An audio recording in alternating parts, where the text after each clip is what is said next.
Kad je pitanje sazivanja redovne sjednice, utvrdili smo da zaista nema osnova za sazivanje redovne sjednice Skupštine kantona, obzirom da mi ovdje u skupštinskoj službi imamo negdje oko 32 ukupno materijala koji bi trebali biti razmatrani na sjednici Skupštine.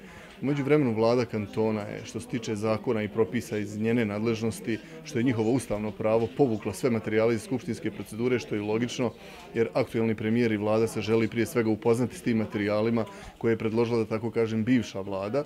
To je njihovo legitimno pravo, oni su povukli jedan određeni dio materijala iz skupštinske procedure.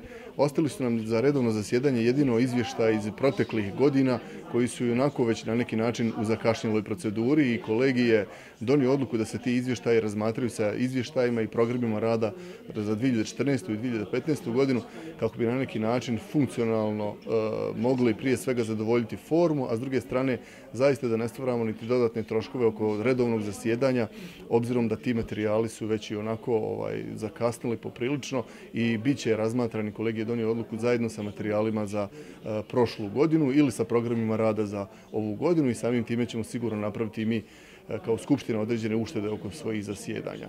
Kad je u pitanju vanredno zasjedanje, dakle mi smo obzirom na hitnost donošenja prije svega rebalansa budžeta Zavoda zdravstvenog osiguranja koji je na jednoj od proteklih sjednica Skupštine nije dobio potrebnu većinu, nije uvršten na dnevni red, odlučili se da to uradimo, dakle 24. na vanrednom zasjedanju, da donesemo rebalans i da donesemo, dakle, financijski plan ovog zavoda, obzirom da ne bi samim time doveli u pitanje sredstva prije svega koje je zavod transferirao na neki način prema kantonalnoj bolnici, prema domovima zdravlja i da te ustanove zajedno sa Zavodom zdravstvenog osiguranja mogu ovu fiskalnu godinu u zakonskom roku, dakle i na zakonski način dovesti kraju. Mi smo izašli u susret, dakle, zavodu.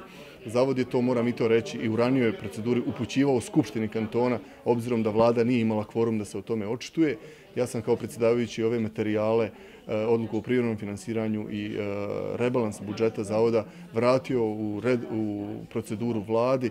Vlada će vjerovatno na svom zasjedanju u ponedjeljak vanrednom razmatrati ove materijale, uputiti u skupštinsku proceduru i mi ćemo na jedan zakonit način u utorak moći raspravljati o ovim materijalima. Mi smo imali, nažalost, tragičan slučaj u Skupštini kantona gdje je jedan od zastupnika, dakle, tragično izgubio život i postoje neke naznake ovdje od pojedinih klubova da bi samim time skupštinske komisije moglo doživjeti određene promjene. Ja vjerujem samo u tom dijelu.